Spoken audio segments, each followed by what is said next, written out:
ঠাকুর মুখ তুলে চেয়েছেন। হ্যাঁ মহারাজ, ধান একেবারে পরিপূর্ণ হয়েছে। তা কবে ধান কাটা হবে পুটির বাবা? ধান তো একেবারে পেকেই এসেছে, সপ্তাহখানেকের মধ্যে ধান কাটতে হবে। বেশ বেশ, তাহলে তো ভালোই হলো। এই মাসের শেষের দিকেই তো নবাব বাহাদুরকে শস্যের খাজনা পাঠানোর কথা। হ্যাঁ মহারাজ, এবারে নবাব বাহাদুর খুশি হবে। ঠিক বলেছ গোপাল।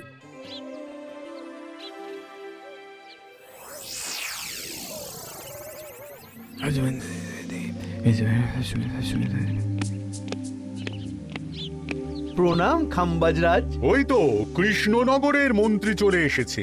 ও, এর কথাই তুমি বলেছিলে? হ্যাঁ, ওই রাজ্যের সব খবরাখবর আমায় দেয়। ইনি কে? ইনি হলেন জমিদার কেশকান্ত বর্মন, আমার রাজ্যেরই দক্ষিণ পশ্চিম গ্রামের জমিদার, আমার প্রিয় বন্ধু। নামটা বেশ অন্যরকম, কেশকান্ত। আসলে ওদের বংশ পরম্পরায় সকলের উন্নত ঘন কেশ আছে, তাই ওদের পরিবারের সবারও নামে একটা করে কেশ আছে।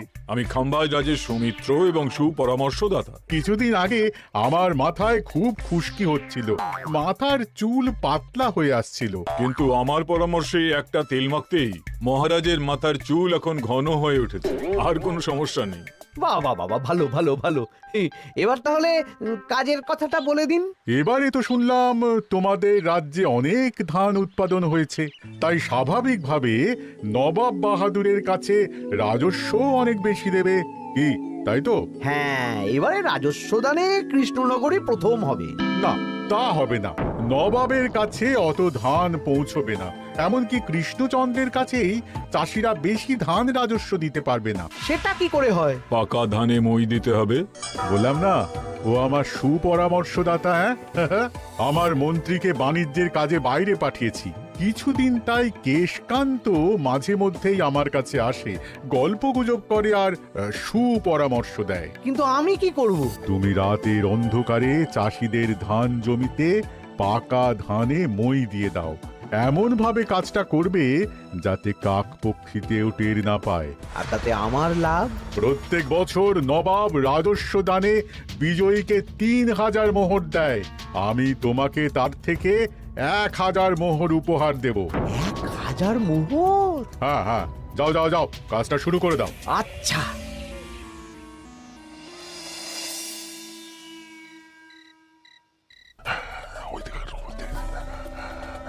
তাহলে আর দেরি কেন, মন্ত্রীমশাই কথা মতো কাজ শুরু কর। হ্যাঁ চল।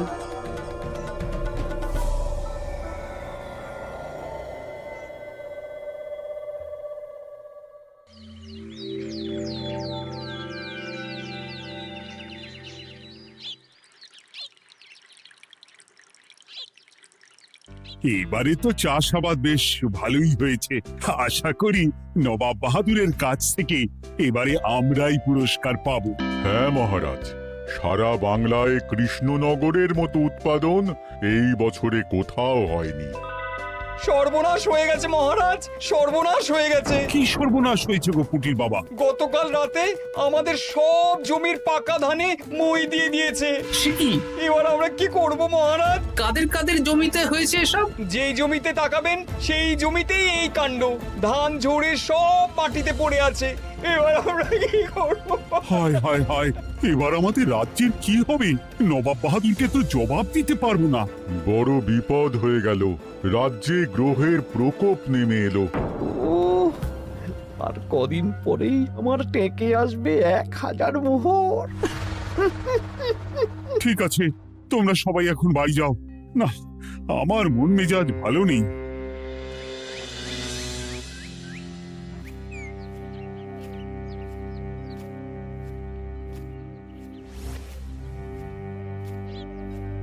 ওগো, তুমি শুনেছো কি হয়েছে? পুঁটির মা হাউ হাউ করে কাঁদছিল গো। হ্যাঁ গিন্নি, পুঁটির বাবা কয়েকজন চাষি ভাইদের নিয়ে রাজসভায় এসেছিল। শুনলাম রাতারাতি কে বা কারা চাষ জমিতে পাকা ধানে মই দিয়েছে। কত বড় সর্বনাশ হয়ে গেল বলো, কি হবে গো? কি যে হবে ভগবান জানে। বলি তুমি পারলে না পুঁটিদের একটু সাহায্য করো। হ্যাঁ, আমি মনে মনে ভেবেই রেখেছি বুঝলে, এবার বেতন পেলে পুঁটিদের বাড়িতে মাসোহারার জিনিসপত্র দিয়ে আসবো। নবাব বাহাদুরের কাছে মহারাজ খাজনা কিভাবে দেবেন? সেটাই তো বুঝতে পারছি না। আপনি এত চিন্তা করবেন না। রাজবাড়ির ভাড়ার থেকে আপাতত কিছু বস্তা ধান পাঠানোর ব্যবস্থা করুন। তারপর নবাব বাহাদুরের কাছে গিয়ে বলবেন, আস্তে আস্তে সব দিয়ে দেবেন মহারাজ। তাই করতে হবে, তাছাড়া তো আর অন্য কোনো উপায় দেখতে পাচ্ছি না। কিন্তু এবারে আর আমাদের মান রক্ষা হবে না। দেখি 2-1 দিনের মধ্যেই যতটা সম্ভব ভাড়া থেকে ধান পাঠানোর ব্যবস্থা করব।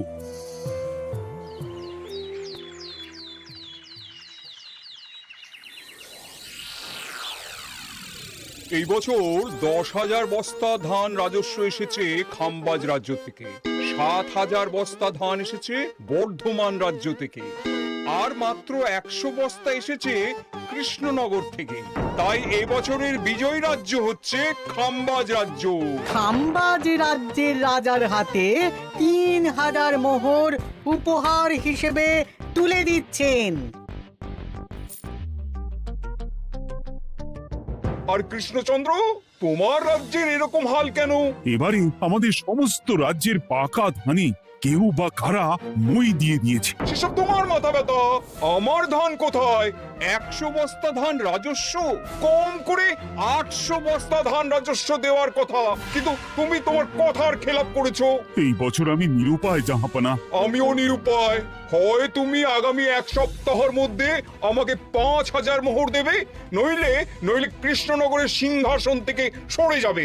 এত বড় শাস্তি দেবেন না নবাব বাহাদুর। আপনি অন্তত মাস 6 সময় দিন, আবার ধান চাষ করিয়ে আপনাকে প্রাপ্য ধান দেওয়া হবে। বেশি কথা বলছো কৃষ্ণচন্দ্র।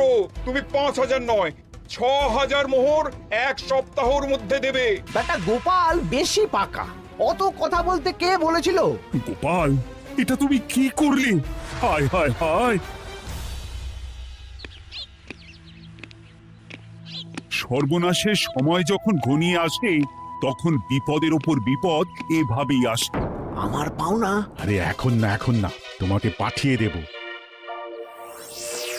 ওই দেখুন, খাম্বাজ রাজের সাথে কথা বলছে। এখন বেশি কথা বললে কৃষ্ণচন্দ্র আর গোপাল সন্দেহ করবে। চলুন তো দেখি ওখানে গিয়ে কি কথা বলছে। কি কথা বলছো মন্ত্রী? মন্ত্রী আমায় বিজয় অভিনন্দন জানাচ্ছিল। বিজয় অভিনন্দন তো উপহার পাওয়ার সময় জানাতে পারতেন মন্ত্রী মশাই। যাই হোক, আপনাকে তো ঠিক চিনতে পারছি না। আমার নাম কেশকান্ত, আমি খাম্বাজ রাজ্যের দক্ষিণ পশ্চিম গ্রামের জমিদার। কেশকান্ত আমার বিশেষ বন্ধু। আপনার কেশ নিয়ে বেশ ভাব দেখছি। হ্যাঁ, ওই কদিন আগে তো খাম্বাজ রাজের মাথার চুল পাতলা হয়ে আসছিল, খুশকি হচ্ছিল আর কি। তো ওনার পরামর্শে একটা তেল মেখেই তো খাম্বাজ রাজের আবার ঘন কালো চুল ফিরে এসেছে। কেশকান্ত জমিদার হতে পারে, কিন্তু ওর অর্থনৈতিক অবস্থা তাবর রাজাদের থেকে অনেক ভালো। কয়েক হাজার বিঘা জমির মালিকও, তার সাথে চুলের তেলের ব্যবসা করেও হাজার হাজার মোহর রোজগার করে। এই, এখন চুল নিয়ে চুলোচুলি না করে চলো কৃষ্ণনগরে ফিরি।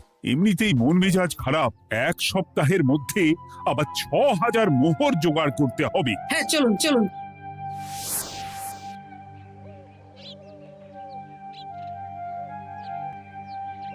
আচ্ছা মন্ত্রীমশাই, আপনি এই কেশকান্ত জমিদারের ব্যাপারে এত কিছু জানলেন কি করে? ওনার সাথে তো আমাদের আজই প্রথম দেখা। হাওয়ায় কত খবরই ভেসে আসে, সেরকম আমার কানেও এসেছিল। সব বাদ দাও। গোপাল, মন্ত্রী, দুজনেই ভাবনা চিন্তা করো কিভাবে 6,000 মোহর জোগাড় হবে। পাকা ধানে মই পড়লো, এখন আবার এত বড় বোঝা। আমার কাছেও মহারাজ বেশি অর্থ নেই, সব মিলিয়ে মিশিয়ে ওই 150 থেকে 200 মোহর মতো আছে বাড়িতে। যদি বেশি থাকতো আমি আপনাকে নিশ্চয়ই সাহায্য করতাম মহারাজ। তাও করতেন কিনা সন্দেহ। তুমি চুপ করো। মন্ত্রীমশাই ওই লোকটাকে জানলো কি করে? এই লোকটাকে তো আগে দেখারই কথা না। না, ব্যাপারটা নিয়ে ভাবতে হবে। চলুন চলুন।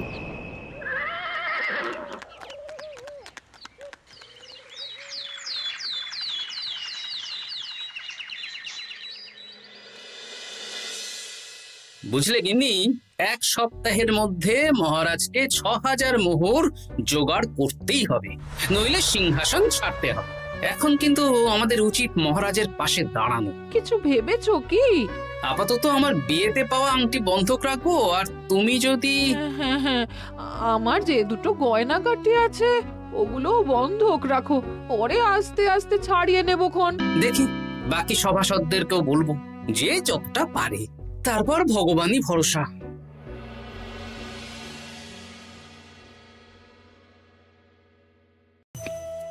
আপনি এত চিন্তা করবেন না মহারাজ। চিন্তা না করে কি আর কোনো উপায় আছে? সিন্ধুকে যা আছে তা দিয়ে 3000 মোহর হয়ে যাবে, কিন্তু তারপর আর কি করব? এবার কি নিরুপায় হয়ে জায়গা জমি বিক্রি করতে হবে? কিছু একটা করতেই হবে। আপনি গোপালকে একবার বলে দেখুন, প্রত্যেকবার যখনই বিপদে পড়েছেন তখন গোপালই আপনাকে বাঁচিয়েছে। দেখি আগামীকাল রাজসভা শুরু হওয়ার আগেই গোপালের সাথে ব্যাপারটা নিয়ে আলোচনা করব।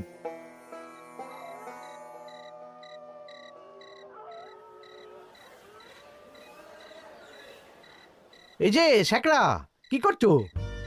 এই তো, বলুন। শোনো, আমার গিন্নির জন্য একটা হীরের হার বানাতে হবে, ওই 1000 মোহরের মধ্যে। 1000 মোহরে তো হীরের নাক, কান, গলা, হাত, পা সব গয়না, এই সব গয়না হয়ে যাবে মন্ত্রীমশাই। তাহলে বানাও, এই নাও 1000 মোহর। ওরে বাবা, মন্ত্রী মশাই, 1000 মোহর! এই মন্দার বাজারে এত মোহর কোথায় পেলেন? গতকালই তো বললেন আপনার কাছে 150 থেকে 200টা আছে। সে যেখান থেকেই পাই তাতে তোমার কি? না, আমার কিছু না। শেখরা, আমি কয়েকটা গয়না বন্ধক রাখবো। দেখি কি আছে। এই সব মিলিয়ে এতে আমি 15 মোহর দিতে পারবো। বেশ, তাই দাও। আমি আমি ধীরে ধীরে শোধ করে গয়নাগুলো ছাড়িয়ে নেব। হ্যাঁ, মন্ত্রীর ব্যবহারগুলো বেশ সন্দেহজনক লাগছে। দেখি, গুপ্তচরকে কাজে লাগাতে হবে, মন্ত্রীর পিছনে ছায়ার মতো লেলিয়ে দিতে হবে।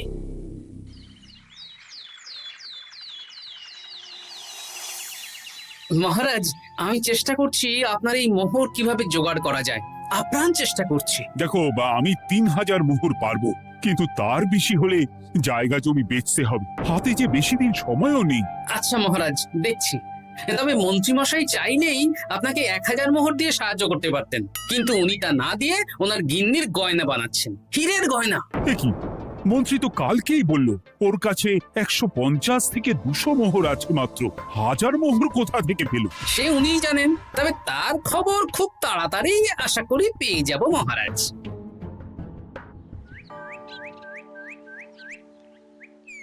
কাজটা একদম ঠিক করলেন না মন্ত্রী মশাই। আপনার কথা শুনে আমরা সবার জমির পাকা ধানে মই দিলাম, কিন্তু আমরা একটা পয়সা পেলাম না। আপনি যে এই কাজ করার জন্য খাম্বাজ রাজার কাছ থেকে ওই 1000 মোহর উপহার পেলেন, সেটা দিয়ে গিন্নির গয়না বানাতে দিলেন, কিন্তু আমাদের বেলায় লবডঙ্কা। আরে তোদেরকেও দেবো, একটু সবুর কর, আগে গিন্নির মাথাটা ঠান্ডা করি। না না, আমাদের এক্ষুনি চাই। আরে এক্ষুনি কি করে দেবো, আমার হাত খালি। আচ্ছা আচ্ছা, ঠিক আছে, এই নে 2 মোহর ধর, 2 ভাই ভাগ করে নে, পরে আরো দেবো। এটা কিন্তু ঠিক না। এসব আলোচনা খোলামেলা জায়গায় করা উচিত না। উফ, পরে তোদের সাথে কথা বলবো, এখন যেতে দে, বাজার করব, তারপর আবার রাজসভা আছে।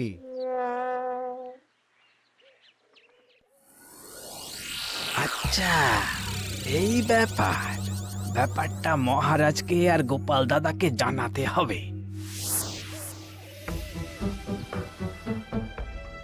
গোপাল দাদা, মহারাজ আসল খবর পেয়ে গেছি। কি খবর?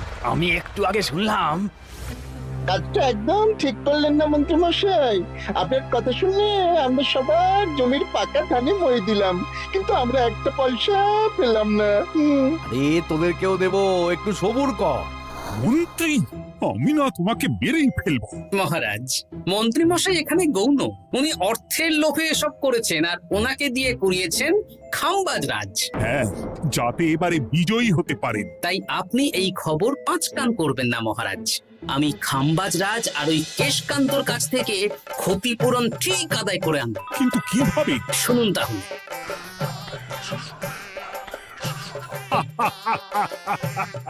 দারুণ বুদ্ধি। তাহলে এখন আসি মহারাজ, কাউকে কিচ্ছু বলার দরকার নেই। আপনি শুধু আগামীকাল সন্ধেবেলা খাম্বাজ রাজের দরবারে চলে আসুন, পারলে নবাব বাহাদুরকেও সঙ্গে করে নিয়ে আসুন। হ্যাঁ।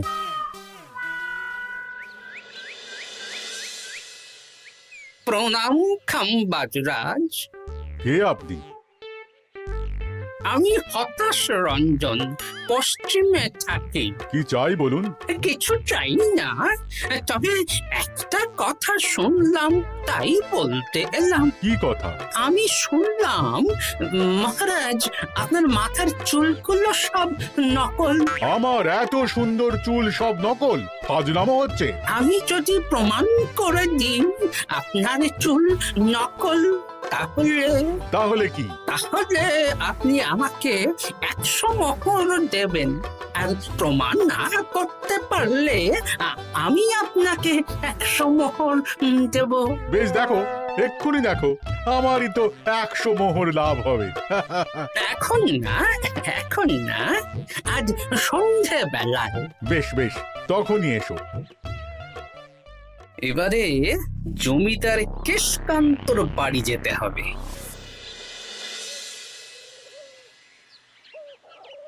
জমিদার মশাই বাড়ি আছেন? কে মশাই আপনি? আমি হতাশ রঞ্জন, পশ্চিমে থাকি। আমি বিশাল ক্ষমতাশালী লোক। কিসের ক্ষমতা? আমি রাজরাজাদের মারধর করি, চুল ধরে টানি, শাস্তি দিই। এসব কি উল্টোপাল্টা বলছেন? খাম্বাজ রাজ আপনার বন্ধু না? হ্যাঁ, প্রিয় বন্ধু। ওনাকেও আমি আপনার সামনে চুল ধরে টানবো, কিন্তু উনি কিচ্ছু করতে পারবেন না।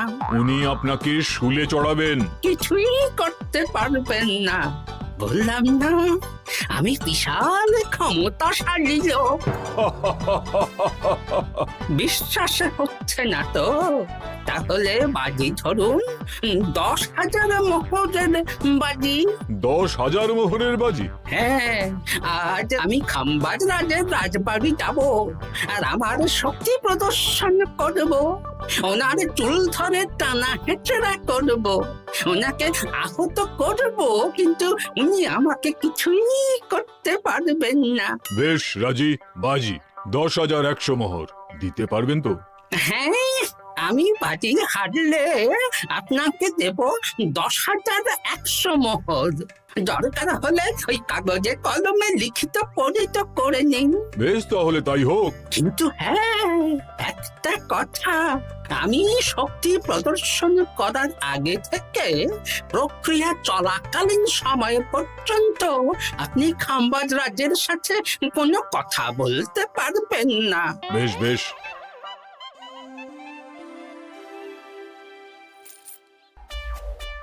তাহলে শুরু করি।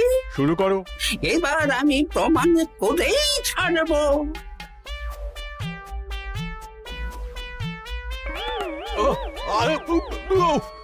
লাগছে লাগছে, বাবারে, লাগছে এই সেরেছে। লাগছে, এ তো সত্যি সত্যি চুল ধরে টানছে। লাগছে লাগছে, বাবারে, বাবা। ওরে বাবা রে বাবা, কি শক্ত! এ কি, খাম্বাজরাজ কিছুই তো বলছেন না? তাহলে কি আমি হেরে গেলাম? না না খাম্বাজ রাজ, আমার ধারণা ভুল, যা শুনেছি তাও ভুল। এবার বিশ্বাস হলো তো? দাও দাও, এবারে 100 মোহর দাও। দিন কেশকান্ত মশাই, আমাকে 10,100 মোহর দিন। এ কি, ও তোমাকে 10,100 মোহর কেন দেবে? ওনার সাথেও তো বাজি ধরেছিলাম। কি বাজি? আপনার এখান থেকে বেরিয়ে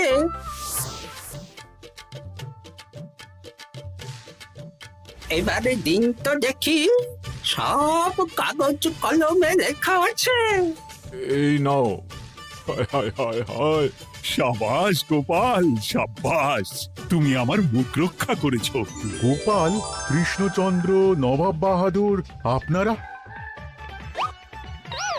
হ্যাঁ, আমি গোপাল। এটা ছাড়া আর কোনো উপায় ছিল না খাম্বাজরাজ। আপনি আমাদের মন্ত্রীর মাথা খেয়ে যে জঘন্য কাজটা করিয়েছেন, সেটা তো আর প্রমাণ করতে পারতাম না। তাই ছলে বলে কৌশলে আপনার প্রিয় বন্ধুর কাছ থেকে আদায় করে নিলাম। হ্যাঁ নয়, হ্যাঁ।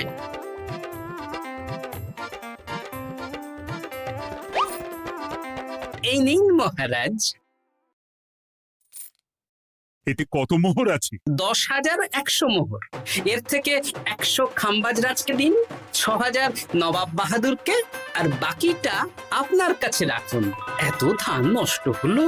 কৃষ্ণচন্দ্র আমাকে সবটা বলেছে, আর ওর মন্ত্রীকেও নিয়ে এসেছি। ধোলাই খেয়েই সব বলে দিয়েছে। এই কে আছো? কৃষ্ণনগরে মন্ত্রীকে নিয়ে এসো।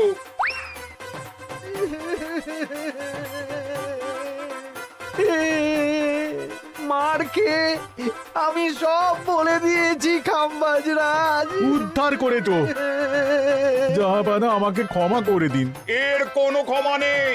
তোমাকে আমি কারাগারে বন্দি করব। হায় হায় হায়, সামান্য টাকার লোভ করতে গিয়ে পুরো মাঠে মারা গেলাম।